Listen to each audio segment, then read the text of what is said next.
I am Charlotte Maya. I am an author and a recovering attorney. Thank you. I'm a suicide loss survivor. This is not the advocacy work I ever expected to do. This is my story. I wrote a book, it came out in February.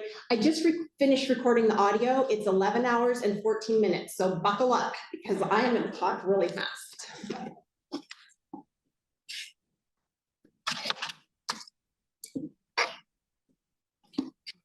If you had told me in 2007 that my husband of 15 years would take his own life when he was 41 and I was 39 and our kids were 6 and 8, I would have wondered what you were drinking.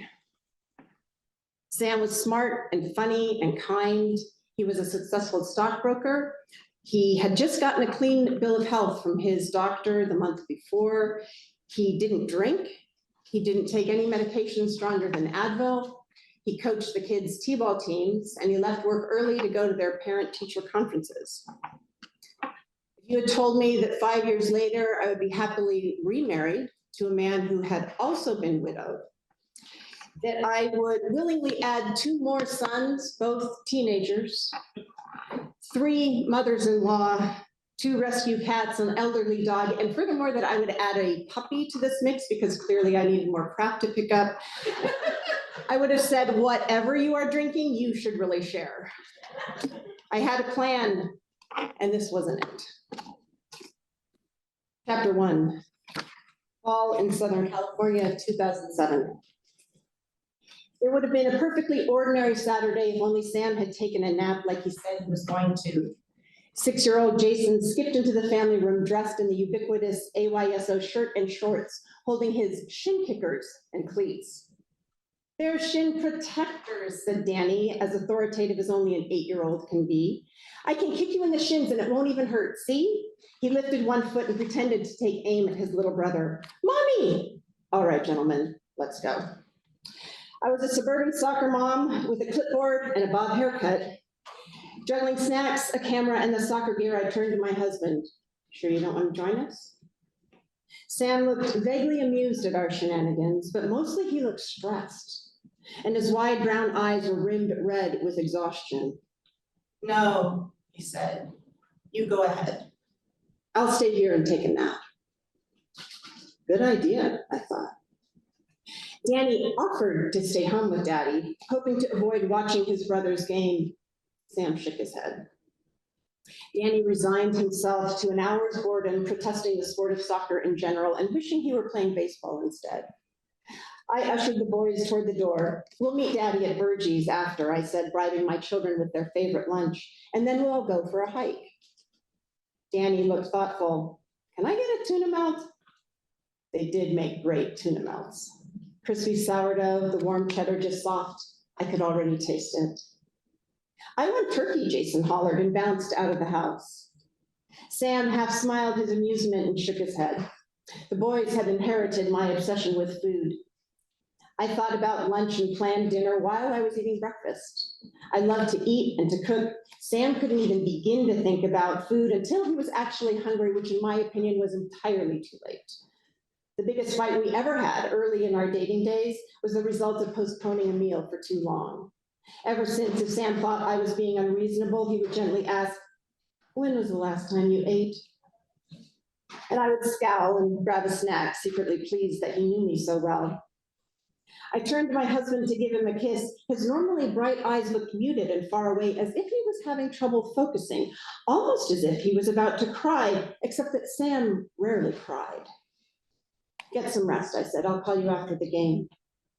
"Bye, Daddy," the boys shouted from the driveway before they climbed into our Ford Expedition, Mommy Edition, stocked with organic granola bars, stick sunscreen, and sand toys. No sooner was I down the block when I remembered there was a UCLA football game that day. Can I say that here? Go Bruins. 3547. Dr. Wills, 3547. Sam had 2 degrees from UCLA, I only have 1. The corresponding Rose Bowl traffic would dictate our route. I flipped open my phone and dialed Sam's number without looking. I knew it by heart. He didn't know when the Bruins were playing or who they were playing against. It surprised me that my Bruin-loving husband didn't know where they were playing. That's how I knew he was worn out. I decided to avoid the Rose Bowl just in case. I told him to go back to sleep. Bye, sweetie, I love you. Bye, sweetie, I love you, he said. We always said our goodbyes the same way. Sam was my constant. Just the week before, I had been cleaning out a drawer of cards he had given me over the years. Birthday, anniversary, no particular occasion, I love you cards, a giant stack of them. I selected a few favorites to keep and threw the rest away, thinking I had a lifetime ahead of me of handwritten cards from my husband and not nearly enough storage space in my desk to hold them all. I'd done the same with his voicemail messages, deleting them almost as soon as I listened to them, not realizing that one day they would stop, that one day I would no longer be able to retrieve his voice. I didn't know when we ended the call that day that it would be our last goodbye. Sam did. I called Sam after the soccer game. He didn't answer. My clicker's not working. I thought he was taking his nap. I took the kids to Burgie's, thank you. We had our tuna melts, Jason had his turkey, we got Sam a tuna melt to go. And I expected to see his car in front of the house when I got home. That's where he normally parked, and it wasn't there, so I thought maybe he'd gone to work, or maybe he was taking a drive. That was something sometimes he did to relax.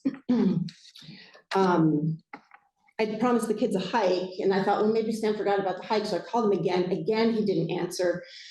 I loaded up the kids in the car, leashed up the dog, we went and hit the trail, and as we were coming onto the trail, a man was coming off of the trail, and he said, there's a rattlesnake up ahead in the trail. And sure enough, when we got around there, there was a little baby rattlesnake, and we watched it for a minute. It was beautiful in a vulnerable and lethal sort of way. And I picked up the dog, because as you know, the dogs are usually the most common victims of snake bites. And I ushered the kids, the trail was wide, I ushered the kids around the snake, and I thought Sam would never have ushered his kids around the snake. I thought, safety dad is going to kill me when I get home. And I wondered if there was any chance that the children wouldn't rat me out when I got home. We continued up the trail, and we found a little stream, and Jason caught a frog, and he held it up and said, Mommy, take a picture of my frog so we can show Daddy when we get home. And after a little bit, it was time to go back home. There's no cell reception in the mountains, and so by the time we got to the parking lot, I still hadn't heard from Sam, and now I was really anxious. And I'm driving home, and I can hear the kids chattering in the back seat, and I can't really hear what they're saying, just that they're talking, because I am so focused on seeing that car in front of my house when I get home. I turn to my street, and in Sam's place, there's a police car, and the lights are flashing silently. And as I drive closer, I can see my front porch, and there are 2 chairs on my front porch. And I thought, if the police were at my house, they would be sitting in those chairs, and they're not. So the emergency must belong to somebody else. And I was so relieved, not my most charitable thought, but it was what I thought. And then I pulled into driveway, and there they were. A policewoman, a policeman, and a priest. And I just kept staring at that collar, and I thought, this is not going to be good news. Jason once drew a picture. I'm sorry. I pulled in the driveway. I put the car in park. I told the kids, stay here. I hopped out of the car. I looked at the policewoman. I said, my children are in the car. And she said, it's okay. I will watch the boys. They need to talk to you. And I thought, how does she know I have boys? And the policeman and the priest walked me into my own living room, and the door was already unlocked. And I thought, why is the door already unlocked? And they said, we think you should sit down. I said, I don't think so, because maybe if I stand, they won't tell me what they've come here to tell me. Maybe I can stop it from happening if I stand. But they were right. I needed to sit, because when they told me my husband had jumped from a building in Pasadena, I lost all feeling in my whole body. And the police told me, we will tell the children that their father died, but you have to tell them the truth. You have to tell them how. And we recommend that you tell them the truth because you do not want them to find out from somebody else. And on a day when nothing made sense, that actually made sense to me. So that level of honesty and transparency has really guided my path forward. The three of us sat in one chair. They were little then. They're both 6'3" now. I'm the little one. We sat in one chair and I told them the truth. I told them the truth of their father's life, that he loved them with all his heart. And I told them the truth of his death, that he had died by jumping off of a parking structure in Pasadena. Danny said, Mommy, Daddy did that to himself? Jason said, Mommy, Daddy would rather die than go to my soccer game? It is the hardest thing I have ever done. But they were right about telling the truth. Jason once drew a picture. You've had enough statistics, so I'm going to talk over this one. Jason once drew a picture of the day his father died. On one side of the page, he drew a sun and a blue sky and a frog and a soccer ball and a dog and a snake. And down the center of the page, he drew a black line and he scribbled the other side black. And that is exactly what that day feels like. So, where to begin? You will not be surprised to learn that the number one factor in our healing is each other. Life is a team sport. So again, I thank you for being here. I was terrified that I would be ostracized because of how my husband died, but what I have found instead is the opposite. What I have found is community, and not just other lost survivors. Suicide impacts everybody.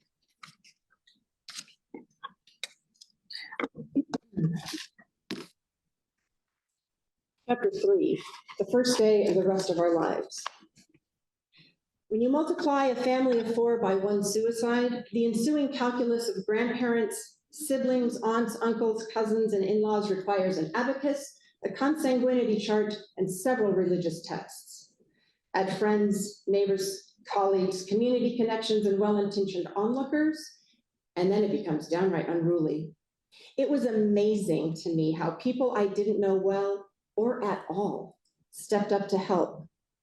Some had a unique skill or special access. Others had shared experiences, useful perspectives, or simply a broken heart. Everyone possessed their own quality of light that they shined in my world. These lovely people made cameo appearances and long-term commitments to the well-being of my sons and me in ways I could never have imagined. I am profoundly grateful.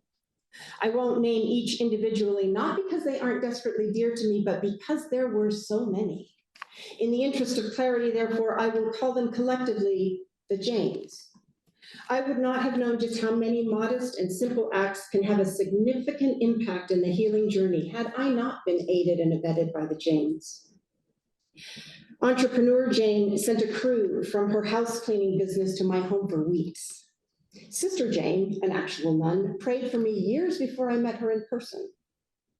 Jane, the artist, painted with Danny and Jason in her art studio, giving them a safe place to explore their grief with palette and brushes. And Jane, with her mountain home, introduced the boys to skiing.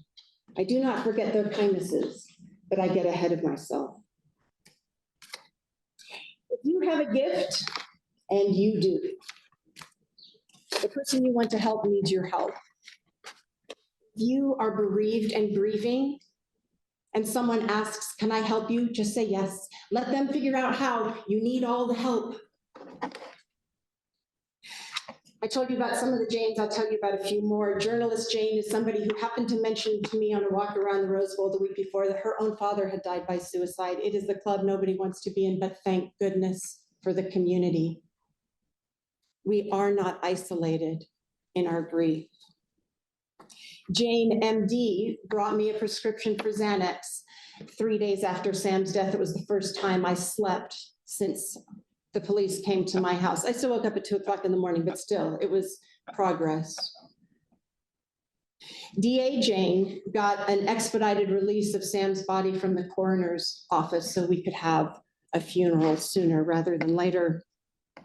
And Engineer Jane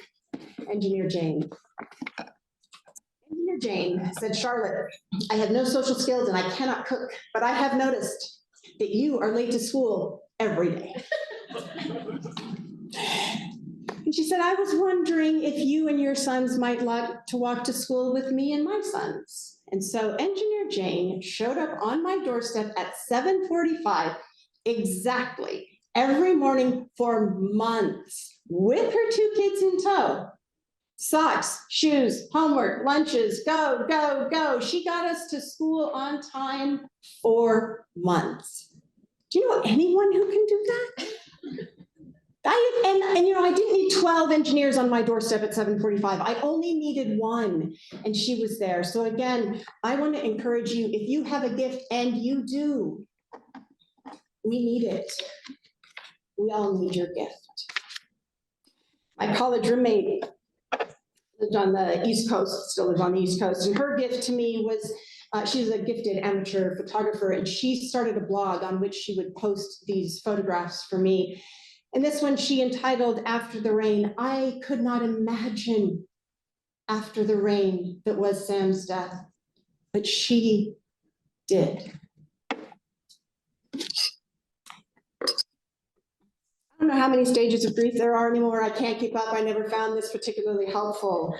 Denial, I would like a checklist. I'm really good at checklists and homework. Denial, check. Anger, check, check. Bargaining, check, check, check. I would have been all over it. This is the framework I found more helpful. J. William Worden's 4 tasks of mourning. And by the way, these don't end. I think I did all 4 of them already today.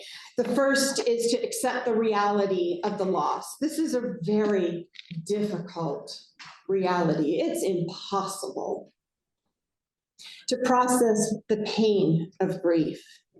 The third task is to adjust to a world without the deceased. And the final task is to find an enduring connection with the deceased in the midst of embarking on a new life. We hold on and we move forward. Love remembers. This is how we got here. Another of my college friends had lost his father to suicide when he was 10 and his brother was 8. So of course I called him to say, how on earth am I going to do this? Because I need help. And he said something that has stuck with me ever since. He said, Charlotte, grief is like a heavy sandbag at your feet. And if you do not pick it up, it will trip you for the rest of your life. That looks like addiction, alcoholism, failed relationships. He said, but when you do pick it up, you will notice there's a little hole in the bottom, and that's where the grains of sand start to fall out. And then 2 things start to happen. 1 is you get stronger, and 2, it gets lighter. I have found this particular metaphor to be especially powerful in our healing. Grief takes her own time. It was very hard for me to make sense of Sam's death. I thought I had known him, and now I thought I didn't know him. So one of the things that I wanted to do was go to this place where he had ended his life, but it took me a while. First I avoided this intersection altogether, which was inconvenient because it was in between me and Target, and I had 2 little kids. Then I started circling it like a shark. And then one day I went through the intersection and the light was green and I zipped through. And then the next time I went through, the light was red. And I stopped and I looked and the light turned green and I kept going. And eventually I stopped and I parked and I got out of the car and I stood in the spot where my husband had breathed his last. It is very hard to accept the reality of a suicide. Danny, my older child, refused to say what we then started calling the D words, dead or daddy, for years. He threw a fit one night, and I can't remember, it was about homework or taking a bath or TV or whatever it was, but it's never about the thing, it's about the thing underneath the thing. I never took a psychology class, but that's what you learn as a mother, right? And so I had this plaque in the kitchen and I had these wooden decorations that I would stick on it, and the pink heart was up on the plaque in the kitchen, and Danny looked at it in the throes of this fit and he said, "Mommy, take it down." I said, "What's wrong with it?" He said, "It's not broken." I said, "Okay, do you want to draw the crack?" I said, "Yes." So I handed him a pencil. "Not pencil, Mommy, pen." So I handed him a pen. And then I put the obviously and now permanently broken heart on display. This is what it looks like to accept the reality. We still sometimes display this exact heart just this way because love remembers. Grief doesn't end because the love doesn't end.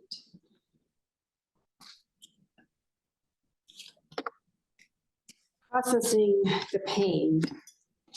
Early in my process, Tuesdays became sort of a sacred day for me. I had a favorite yoga class on Tuesday, and then my therapist had a recurring slot open up on Tuesdays. So very quickly, Tuesdays became Charlotte's Day for self-care. I called it my Charlotte Shabbat. So I went to yoga, I went to therapy. I sometimes took myself out to sushi, table for one, because the kids didn't care.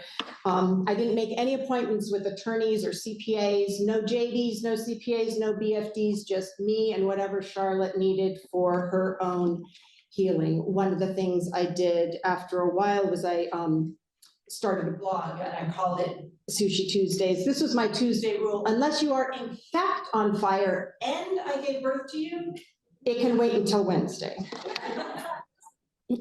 Self-care is really important.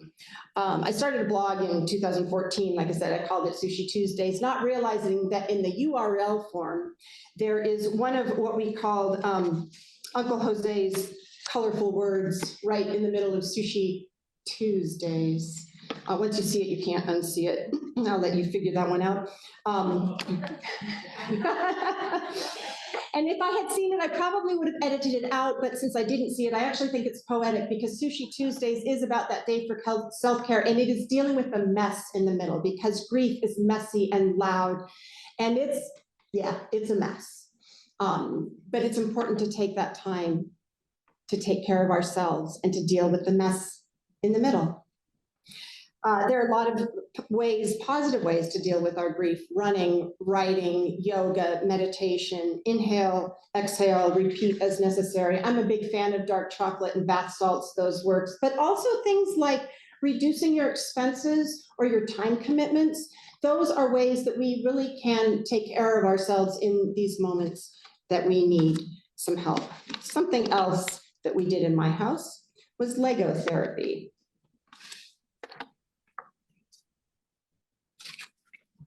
Chapter 14, Lessons in Lego.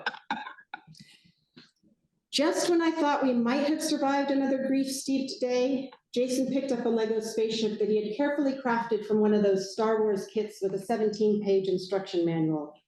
It had taken days to complete. He then further modified it to suit his imagination, investing his time, creativity, and heart. He looked at the spaceship thoughtfully, then his brown eyes grew darker. When he had put it together, his father was alive, had helped him scour the illustrated pages of the instructions, and even found certain pieces to put in place. Jason's bottom lip quivered. The spaceship was in his hands, but Daddy was gone. He hurled the entire ship against the hardwood floor. A wing flew off and skidded across the living room. Sweetie pie. If I distracted him, I thought he might stop. The body was mostly intact. I could grab the renegade wing and fix the ship before he went to bed. I picked up the dismembered wing.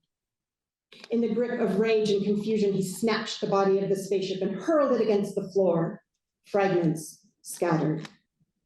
I moved toward him, hoping to calm him and prevent further damage to the ship. He pushed me away, shouting, "No, Mommy." He grabbed chunks and threw again, thoroughly dismantling any remaining clusters of bricks. 700 tiny pieces went flying. One of the challenges as a grieving parent was to recognize my son's needs, which were not only distinct from each other, but also different from my own. My initial instinct had been to stop him, to preserve the work of his diligence and imagination. But at that moment, what he needed was a safe place for his mad. I went through my mental checklist. He wasn't hurting himself, his brother, or me, and the spaceship could be replaced. The best I could offer him was my presence as the tsunami of emotional turmoil washed over him, leaving a detritus of Lego bricks in its wake. Like Humpty Dumpty after falling to the ground, the spaceship was beyond repair. All the king's horses and all the king's men couldn't do a damn thing. When the rubble of his former spaceship covered the floor, he looked up at me, red-faced and out of breath, still enraged, tears streaming down his face. "Mommy," he shouted, "you have to fix it." Indeed. It wasn't lost upon me that the shrapnel from the Lego spaceship bore an alarming similarity to the state of our lives, sharp fragments rendering each step dangerous and painful. A daunting task to put the pieces together again, no obvious beginning point or organizing principle, chaotic, loud, shattered. He sat at the edge of the sofa, watching me defiantly, tears brimming in his eyes. How was I ever going to fix this? It was late, past bedtime again. One of the many aspects of our lives that had fallen apart was regular bedtime. It was dark. It seemed like it was always dark. We were exhausted. That at least was consistent. I retrieved a large Tupperware container from the kitchen to hold the remnants of his devastated ship. I dropped to my hands and knees. Pieces scattered to the corners of the living room and under the furniture. Sam could not have wanted this pain, this rage, this jagged mess, I thought, as I collected Legos. Through my own tears, I told my son, "These pieces are like the broken pieces of our lives, and they are broken. But we will gather them all, and we will build our life again. It will take time, and we will do it together." According to my physicist father, the Humpty Dumpty nursery rhyme illustrated the second law of thermodynamics, which translated approximately as things that fall apart into more and more little pieces are less and less likely to go back together. While this might be true in physics, I didn't want my life to be governed by a principle where disorder prevailed. In the midst of this devastation, all I knew for sure was that the boys and I were not done writing the story of our lives, and I would not believe that our lives were beyond repair, even though they completely sucked. The next morning, Jason cheerfully asked for the Tupperware containing the Lego remnants of his spaceship. He sat on the hardwood floor, feet splayed to his sides, absorbed in his project. "Can I help you, sugar?" "Nope."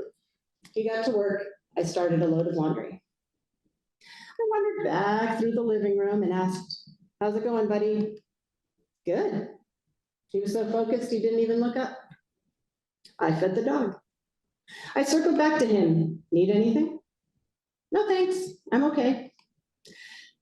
I poured a cup of coffee and sat down to answer emails. After a while, Jason came to me with his reconstructed spaceship and he held it out toward me in his soft little hands. He was excited. It looked nothing like the original. This version was entirely his creation. He showed me the features of his spaceship, the laser blasters, the rocket boosters, an escape pod. Then he said, "Look, Mommy, it's better than it was before."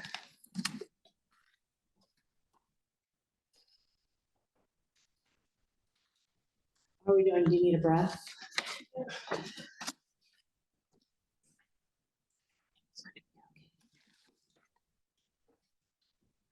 Third task is adjusting to a world without the deceased.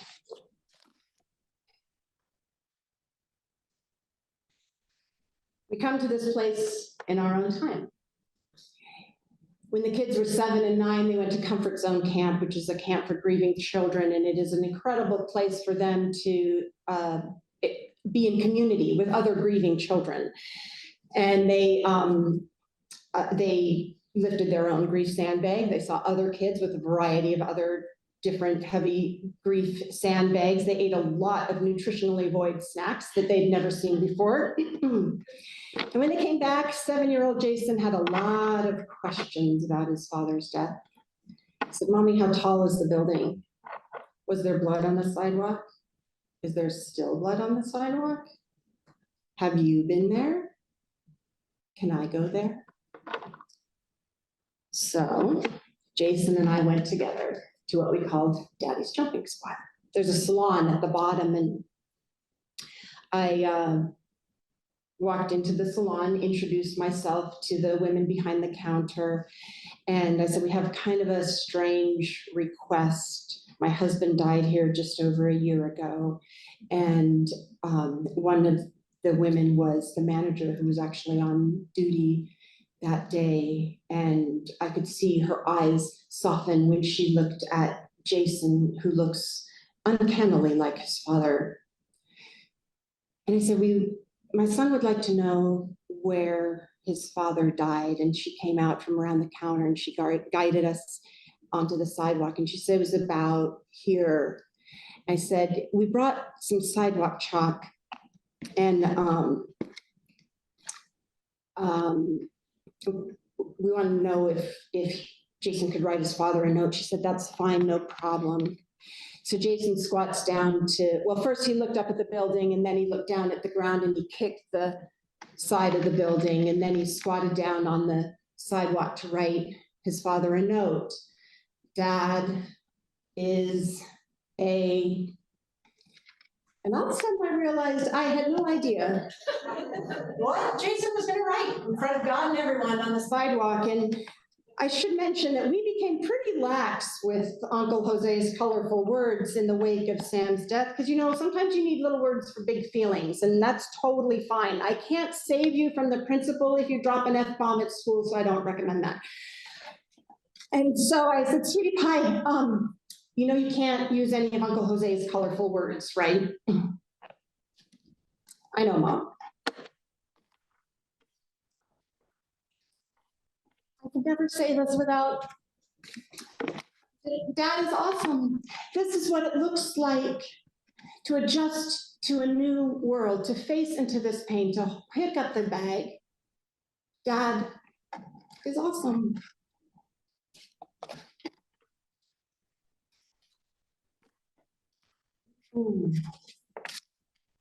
Fourth task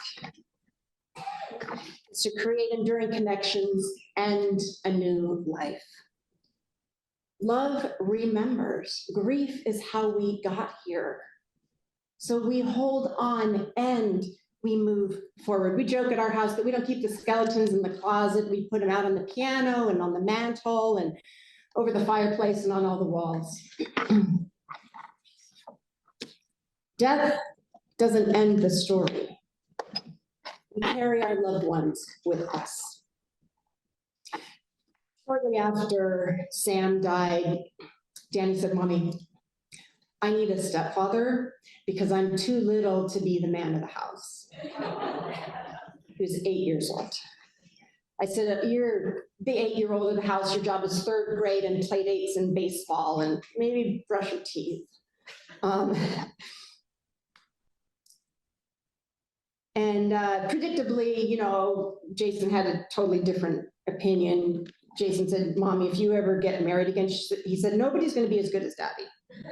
So if you get married again, I'm going to kill that guy, and then I'm going to kill his ghost, and then I'm going to kill his ghost's ghost." The child was emphatic. So we sat back down in our chair, 3 of us, and I said, "You know what? I don't know what's going to happen. But here's what I do know. There is a daddy-shaped space in your heart that will be there forever. Nobody else is going to take over that daddy-shaped spot because nobody else fits. But here's the thing about love. Love grows. And if somebody special comes into our life, Our hearts will grow and there'll be a new space just for him. It doesn't take over the daddy space. He'll have his own space because that is how love works. For the record, I had no intention of ever getting married again. I didn't need upended toilet seats or stubble in the sink or anything like that. I was busy. I had enough to do. I had 2 kids and a little dog. I sort of accidentally fell in love to a man who had also been widowed and also had 2 kids. Tim's wife, Debbie, died from colon cancer. Get your colonoscopies, everybody. She was 41. When Tim and I got married, Jason was the only one who was excited about this, and even he changed his mind from time to time. So we were operating at about a 12.5% approval rating. But there's really only one thing to do in this life when things are hard, and that's just to keep loving.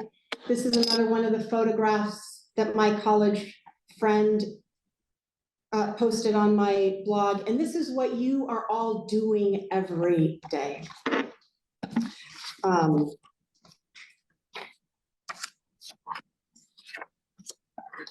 So we return to this place.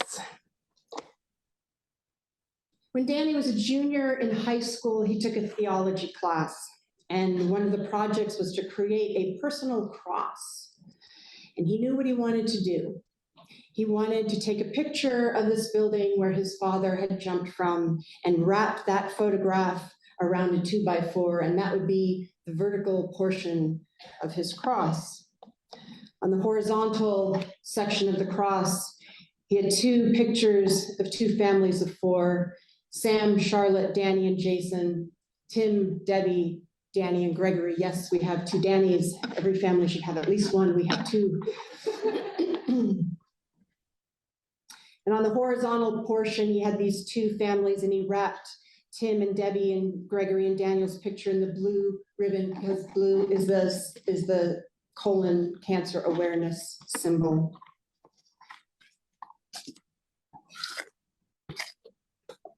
I'm going to tell you what Danny wrote about that cross. Chapter 46. You didn't think I could do it, did you? Chapter 46, October again and again. My dad died when I was 8 years old. He died by suicide. A few years later, my mom remarried to a man whose wife had died around the same time as my dad. She died of colon cancer. I made this cross in honor of the 2 of them. The vertical portion is an image of the building my father jumped off of, and the horizontal portion is a sideways blue ribbon because blue ribbons are the colon cancer awareness symbols. Even though they are no longer physically in this world, they are always in our hearts and memories. There is a new life that can come from death. Without these deaths, my mom and stepdad would not have met, and my new family with them would not have formed. It is a way for us to find the good, even in the most tragic of circumstances. This from the child who for years refused to say dead or die.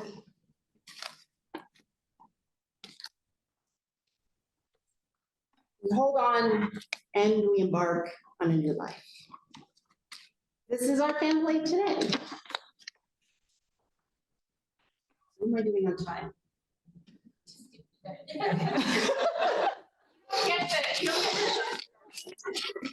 don't get the big hook. Okay, because I have a really cute story to tell you about this picture. When Tim and I got married, I leaned over to Gregory, who's our oldest, and said, I am never going to try to replace your mother, but I do hope that someday we have something special of our own. At the time, he was, more focused on getting to the homecoming dance. He had a really cute girlfriend then, and as you can see, he has an incredibly beautiful, wonderful wife right now. They got married in October, and a couple weeks before the wedding, Gregory called me. He said, Charlotte, I was hoping you could choose a song for the mother-son dance. So we hold on, and we move forward. This is my shameless plug for independent local bookstores. Marie Palacios is here from Once Upon a Time, and I am very grateful for local independent bookstores. Thank you again, and from the bottom of my Bruin-loving heart, right on.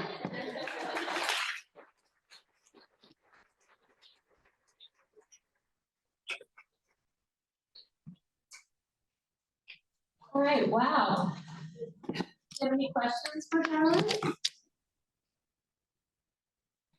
I know, it's hard to say.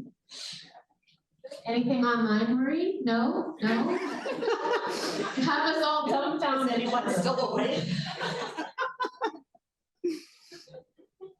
Over here, there's a question.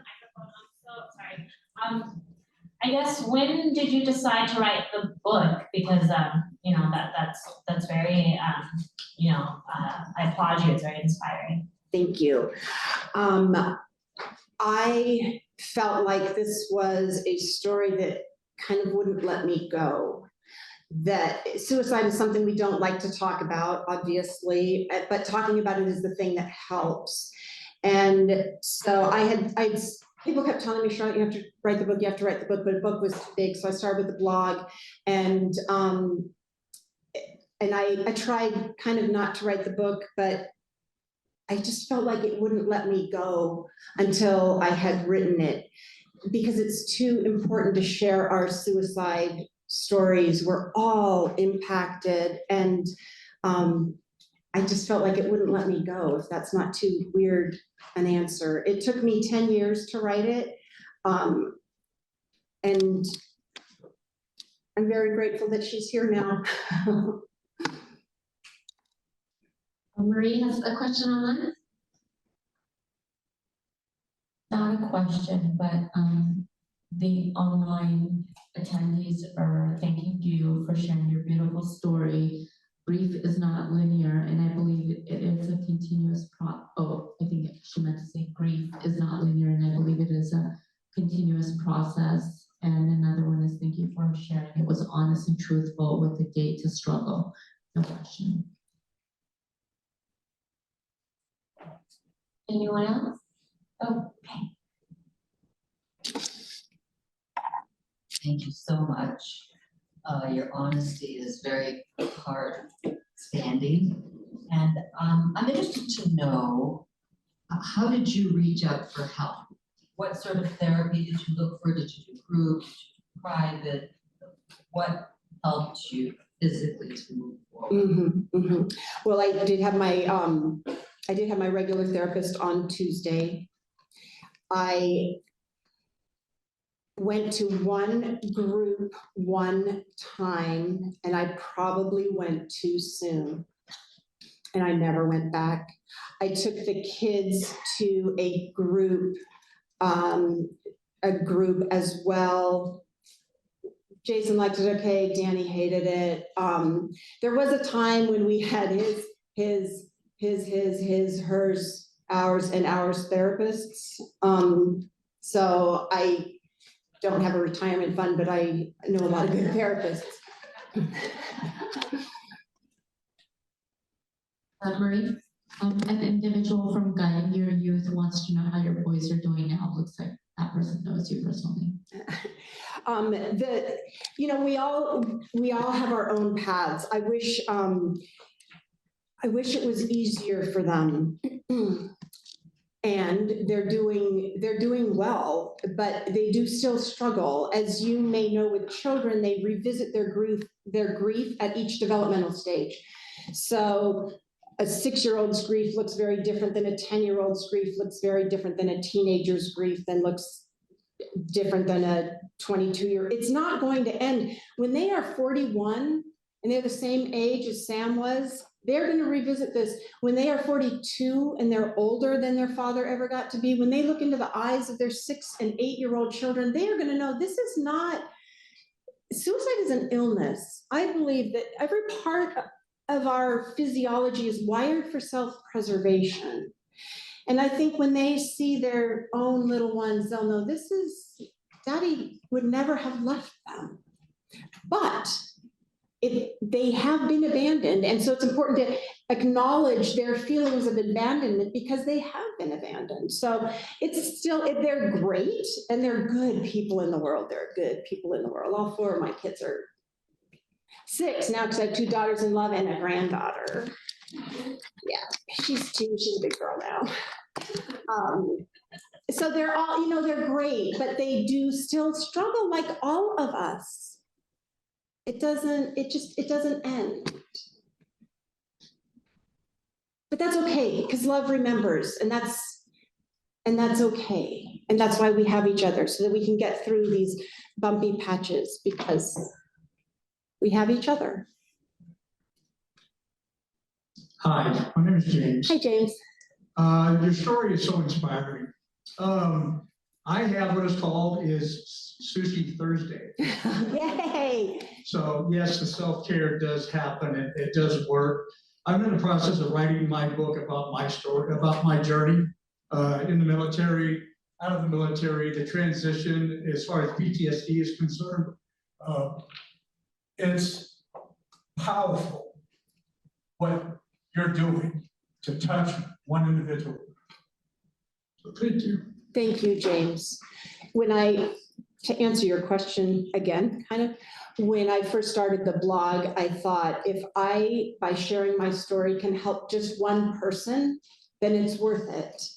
And so I drafted my first blog, publish, and send it to my friends. And I think it was within the first 24 hours, I got an email from someone I did not know. She was a friend of a friend, and she said, Charlotte, my twin brother just died by suicide and you are giving me hope. And so this is what we do when we have these conversations. Everyone counts. So thank you so much again for the work that you are doing, for being here. Hey, Marie? How has grief impacted your children's social development? That's kind of a big question. I think in some ways, it makes them incredibly compassionate people. You will not meet more compassionate people than children in general who have suffered these kinds of griefs. It can also make them feel really isolated and out of sync because they have experienced something that most of their young friends haven't, which is lovely. I mean, you don't wish it on anyone, but life does happen. So like a lot of things, it's a range.